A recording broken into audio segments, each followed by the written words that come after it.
कर्म ही व्यक्ति की पहचान बनाता है। कर्म से ही आदमी आगे बढ़ता है। सुबह के तकरीबन 9 बज रहे हैं। तभी दिल्ली के रेलवे स्टेशन में प्लेटफॉर्म नंबर 5 पर एक गाड़ी आकर रुकती है। उस गाड़ी से दो नौजवान उतरते हैं और वो स्टेशन के बाहर निकलते हैं। स्टेशन के बाहर सामने ही एक हलवाई की दुकान थी, जहां पर वो नाश्ते के लिए जाते हैं। वो टेबल पर बैठते हैं और नाश्ते का ऑर्डर देते हैं। नाश्ते का ऑर्डर एक लड़की लेकर आती है।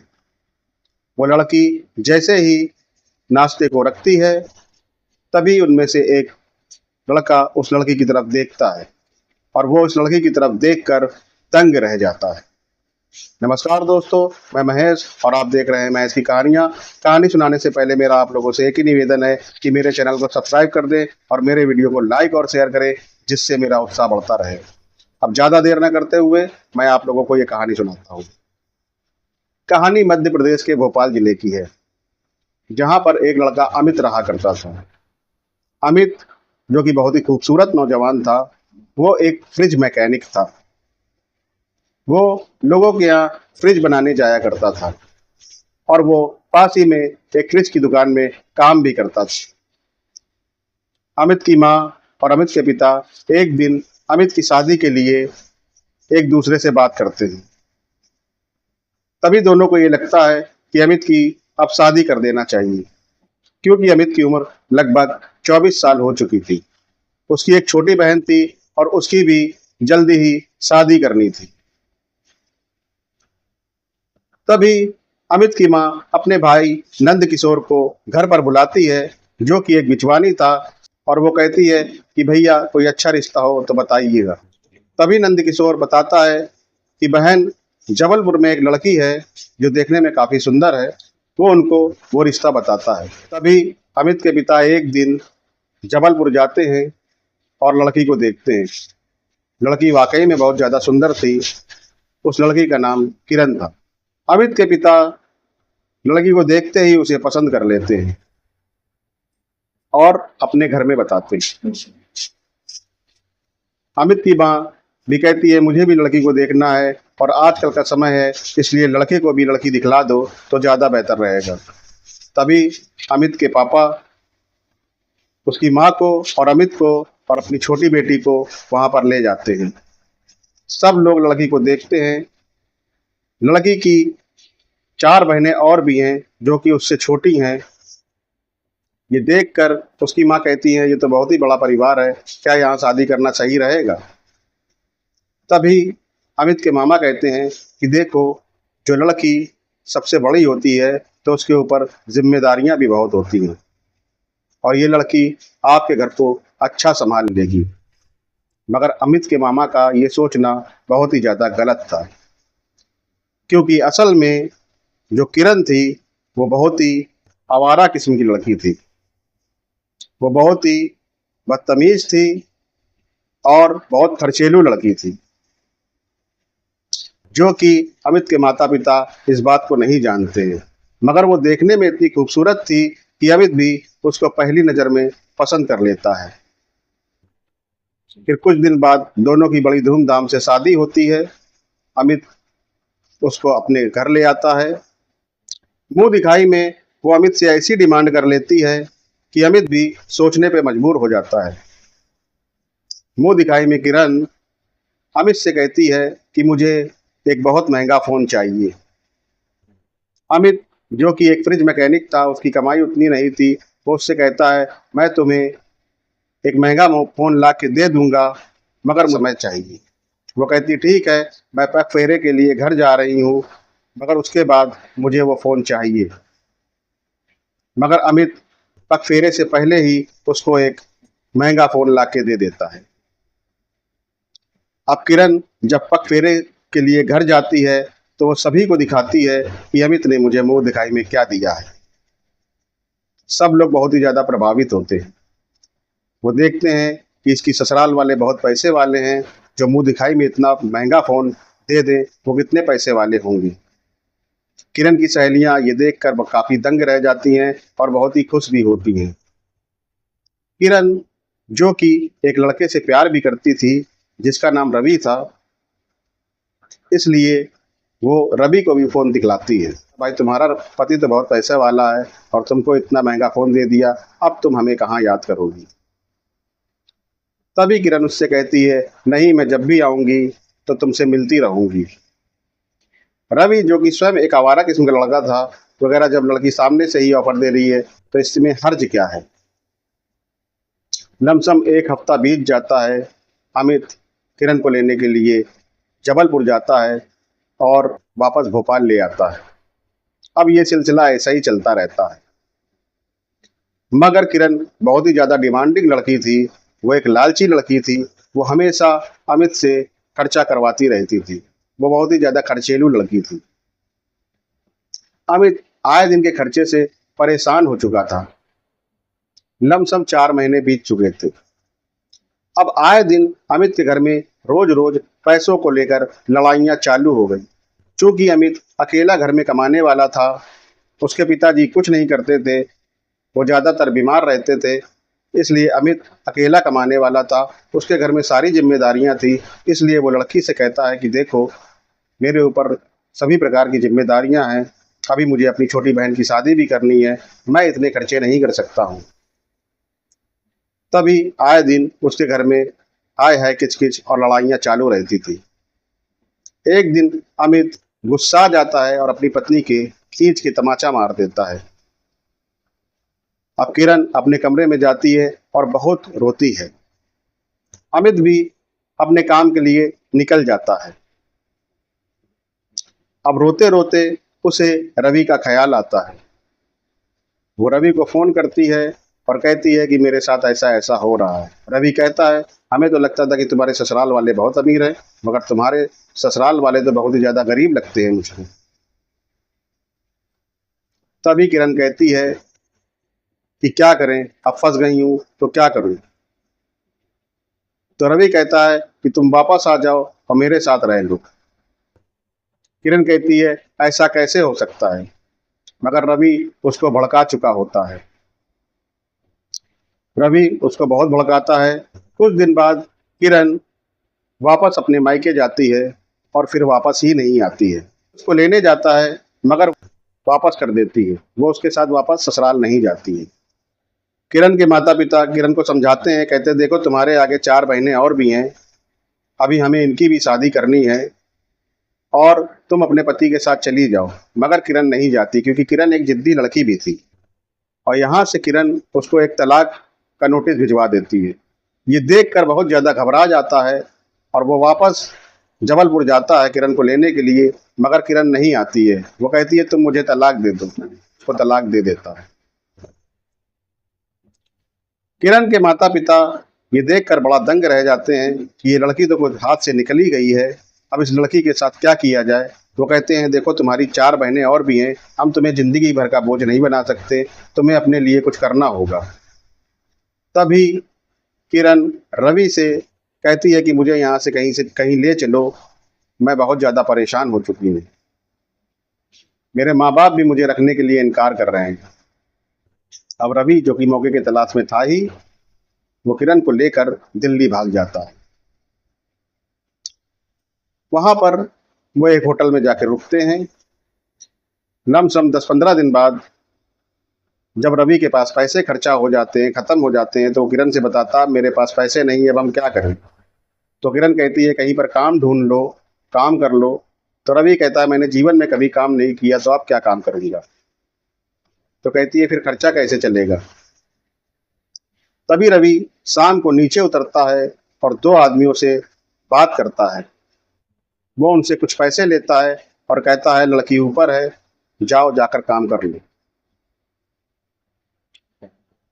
तभी किरण जब अंदर बैठी होती है तो दरवाज़ा खटखटाने की आवाज़ आती है। वो दरवाज़ा खोलती है, तभी दोनों आदमी जबरन अंदर घुस आते हैं और वो किरण के साथ गलत काम करने लगते हैं। किरण कहती है तुम लोग कौन हो और ये ऐसे कैसे कर सकते हो। वो बहुत चीखती है, चिल्लाती है, जैसे तैसे जान बचाकर वहाँ भागती है। तभी वो रवि को कॉल करती है, मगर रवि उसकी कॉल का कोई जवाब नहीं देता है। फिर वो समझ जाती है कि रवि उसको छोड़कर चला गया है। वो स्टेशन के बाहर पूरी रात बैठी रहती है और रोती रहती है। फिर सवेरा हो जाता है। जब सवेरा होता है तो उसे भूख लगती है, क्योंकि उसने रात भर से कुछ भी नहीं खाया था। जब उसको भूख लगती है तो वो सामने देखती है कि एक हलवाई की दुकान खुली हुई है। वो हलवाई की दुकान के पास जाती है। वो हलवाई वाले से कहती है कि मैं कल से भूखी हूँ, अगर मुझे कुछ खाने को मिल जाए, इसके बदले में मैं आपके लिए कुछ भी कर दूंगी। तभी हलवाई वाला उसको देखता है। वो समझता है ये वाकई में बहुत ज़्यादा मजबूर है, और वो उसको खाना लाकर दे देता है। वो कहता है तुम्हें काम करने की ज़रूरत नहीं है, तुम खाना खाओ और यहाँ से जा सकती हो। मगर वो कहती है मैं कहाँ जाऊँ, मैं कहीं नहीं जा सकती। फिर वो उसको अपनी सारी आप बीती बता देती है कि मेरे साथ ऐसा ऐसा हुआ, मेरे घर में मेरे आगे 4 बहनें हैं, मैं घर भी वापस नहीं जा सकती हूँ। अगर मुझे काम मिल जाए तो आपकी बहुत ही मेहरबानी हो। हलवाई वाले के पास अक्सर काम रहता था, तो वो कहता ठीक है, मैं तुम्हें काम दे दूंगा, तुम यहाँ पर वेट्रेस का काम कर लो, लोगों को खाना पीना सर्व कर दिया करो, और इसके बदले में तुम्हें कुछ तनख्वाह भी दे दूंगा। अब किरण वहाँ पर एक वेट्रेस का काम करने लगती है। और यहाँ पर अमित की कहानी तो कुछ और ही चल रही थी। अमित, जो कि किरण के तलाक के बाद थोड़ा टूट सा गया था, उसका एक दोस्त अमन उसकी इस हालत को देख नहीं पा रहा था। तभी वो अमित से कहता है कि अमित, यहाँ पर मैं देख रहा हूँ कि वो तू बहुत टूट सा गया है, चल बम्बई चल, वहाँ काम करते हैं और कुछ तरक्की करते हैं। लेकिन अमित का कोई मन नहीं लग रहा था। फिर भी वो उसको जोर देता है, कहता है कि तू यहाँ से नहीं निकलेगा तो किरण की यादें तुझे सताती रहेंगी। और यही बात वो अमित के माँ बाप से भी कहता है। अमित के माँ बाप भी इस बात से राजी हो जाते हैं, कहते हैं कि हवा पानी बदलेगा तो शायद अमित के जीवन में कुछ सुधार आए। फिर अमित भी अचानक सोचता है कि हाँ, उसकी एक छोटी बहन भी है, अगर मैं ही ऐसा बना रहूंगा तो क्या होगा। फिर वो कर्म को ही सब कुछ मान लेता है, और वो कहता है कि मैं मुंबई जाऊंगा और कुछ बन के दिखाऊंगा। और वो दोनों मुंबई जाते हैं और बहुत ही शालीनता से काम करते हैं, बहुत ही ज़्यादा मेहनत करते हैं। वो इतनी मेहनत करते हैं कि 5 साल के अंदर वो अमीर हो जाते हैं, वो बहुत ही बड़े बिजनेसमैन बन जाते हैं। अब 5 साल बाद अमन उससे कहता है कि यार बहुत मेहनत कर ली, चलो आओ चल के दिल्ली घूम लेते हैं। दिल्ली, जो कि वो लोग अक्सर जाया करते थे, कि हाँ मेहनत तो काफ़ी कर ली हम लोगों ने, और हम लोगों को कहीं जाने का मौका भी नहीं मिला, बस भोपाल से बम्बई, बम्बई से भोपाल, चलो कहीं सैर सपाटा कर लेते हैं। और दोनों लोग दिल्ली के लिए निकलते हैं। अमन तो पहले कहता है कि अब हमारे पास बहुत पैसा है, चलो फ्लाइट से चलते हैं, मगर अमित उसे मना कर देता है। अमित ये कहता है कि यार फ्लाइट में मुझे अच्छा नहीं लगता, मैं तो ट्रेन से ही जाऊंगा। वो लोग ट्रेन से जाते हैं, दिल्ली के 5 नंबर प्लेटफॉर्म पर उतरते हैं। तभी ये सब घटना होती है। तभी वो लोग सामने नाश्ते के लिए एक हलवाई की दुकान पर जाते हैं, और वहाँ पर नाश्ते का ऑर्डर देते हैं। वो लड़की नाश्ता लेकर आती है, और जैसे ही वो लड़की की तरफ देखता है आमिर, तो वो दंग रह जाता है, क्योंकि वो लड़की कोई और नहीं, किरण थी। किरण भी उसे एकटुक देखती रहती है। अब अमित नाश्ता पानी करता है और होटल की तरफ जा रहा होता है। तभी पीछे से किरण आती है और अमित को रोकती है, कहती है हो सके तो मुझको माफ कर देना, मैंने तुम्हारे साथ बहुत ही ज्यादा ज्यादती करी है। मगर अमित कोई जवाब नहीं देता है और वहां से निकल जाता है।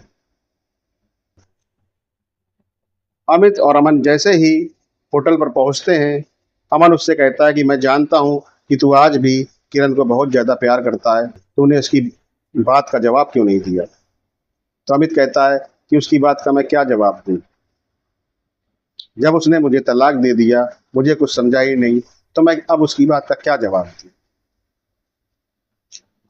अमन, जो कि ये बात जानता था कि अमित उसको बहुत ज्यादा चाहता है, मगर वो ऊपर से सख्त बना हुआ है, इसलिए वो किरण के पास जाता है। वो ये कहता है देखो, मैं जानता हूँ कि अमित तुमको बहुत ज़्यादा चाहता है, मगर ऊपर से थोड़ा सख्त बना हुआ है, इसलिए मैं तुमको ये बात बताने आया हूँ। अगर तुम उससे तहे दिल से माफ़ी मांग लो तो शायद वो तुमको माफ़ कर दे। तभी किरण कहती है कि मैं उससे किस मुंह से माफ़ी मांगूं, मैंने तो उसके साथ ऐसा ऐसा काम कर दिया है, क्या वो मुझे माफ़ करेगा। तभी अमन कहता है कि एक बार कोशिश तो करके देखो। खैर किरण एक दिन वहां जाती है जहां अमित रुका हुआ था, उस होटल जाती है और वो अमित के पास जाकर उससे बहुत ही ज़्यादा दुखी होती है और माफ़ी मांगने लगती है। अमित कहता है कि तुम अब मेरे पास आई हो, तुम्हारा तो 5 साल तक कोई खैर खबर नहीं थी, आज मैं जब अमीर बन गया हूँ तो तुम मुझसे माफ़ी मांगने आई। तभी किरण कहती है कि नहीं, ऐसा नहीं है, मैं वाकई में बहुत ज़्यादा शर्मिंदा हूँ और मैं ये भी नहीं जानती कि तुम कितने अमीर हो गए हो। मैं तो सिर्फ उस शर्मिंदगी की माफ़ी मांगने आई हूँ क्योंकि मेरे दिल में कचोटती है ये बात। मैंने जब से तुमको देखा है तो मैं यही सोच रही हूँ कि बस तुम मुझे माफ़ कर दो, क्योंकि मैंने वाकई में तुम्हारे साथ गलत किया है और मैंने तुमको धोखा दिया है, क्योंकि मैं जानती हूँ धोखा क्या होता है। जब मुझे खुद को धोखा मिला तो मुझे इस बात का एहसास हुआ, अगर वो हलवाई वाला ना होता तो न जाने मेरे साथ क्या होता। तभी वो अमित के पैरों में गिर जाती है और उससे कहती है कि बस मुझे माफ़ी दे दो।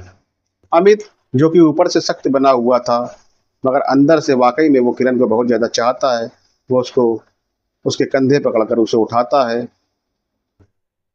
और किरण की आंखों की तरफ देखता है। किरण की आंखों में आंसू भरे हुए हैं, वो उसकी आंखों को देखता है और उसकी आंखों में भी आंसू आ जाते हैं। वो किरण से बस यही कहता है कि तुमने ऐसा क्यों किया। तो किरण उससे कहती है कि वो मेरी नासमझी थी कि मैं तुम्हें समझ नहीं पाई, तभी मेरे साथ ये सब हुआ है, तभी आज मेरी ये हालत है। तुम एक अच्छे इंसान थे, इसलिए तुम तरक्की की राह पर हो। अब ये सुनकर अमित उसको अपने सीने से लगा लेता है और फूट फूट कर रोने लगता है। कहता है शादी तो बस एक ही बार होती है और वो मैंने तुमसे की थी और मैंने शादी के बाद तुमसे प्यार किया और मैं तुमको ही चाहता हूँ और किसी और को नहीं चाहता। मैं तुम्हें छोड़ ही नहीं सकता हूँ, मगर तुमने कभी मेरा खैर व ख्याल ही नहीं लिया, इसलिए मैं बहुत टूटा हुआ था। अब अमित उसको गले लगाता है। ये सब अमन देख रहा होता है। तभी अमन कहता है कि अब तो मिठाई खाने का समय है, क्योंकि भटके हुए अपने अपने घर पर आ गए हैं। अमित और किरण ये सुनकर हंसने लगते हैं। तभी अमित किरण को अपने घर ले जाता है, जहाँ उसके माता पिता भी ये देखकर बहुत खुश होते हैं। वो जानते थे कि अमित किरण को बहुत ज़्यादा चाहता है, इसी की वजह से वो बहुत परेशान था और इसी की वजह से वो बम्बई गया हुआ था और उसने इसने तरक्की करी, मगर उसके बावजूद उसके जीवन में बड़े दुख थे, वो खुश नहीं रह पा रहा था। लेकिन उसकी आंखों में खुशी देखकर उसके माता पिता बहुत ही ज़्यादा खुश होते हैं। वो समझ जाते हैं कि वो किरण के बगैर नहीं रह पाएगा, इसलिए वो इस रिश्ते को मंजूरी दे देते हैं और वो भी बहुत खुश होते हैं। तो दोस्तों, मेरा आप लोगों को ये कहानी सुनाने का सिर्फ एक ही उद्देश्य था कि जीवन में व्यक्ति को कर्म करना चाहिए। कर्म से बड़ा कुछ नहीं होता है। कर्म व्यक्ति को तरक्की की राह पे ले जाता है। तो अंत में मैं आप लोगों से विदा लेते हुए बस एक ही बात कहना चाहूँगा कि मेरे चैनल को सब्सक्राइब कर दें और मेरे वीडियो को लाइक और शेयर करें, जिससे मेरा उत्साह बढ़ता रहे।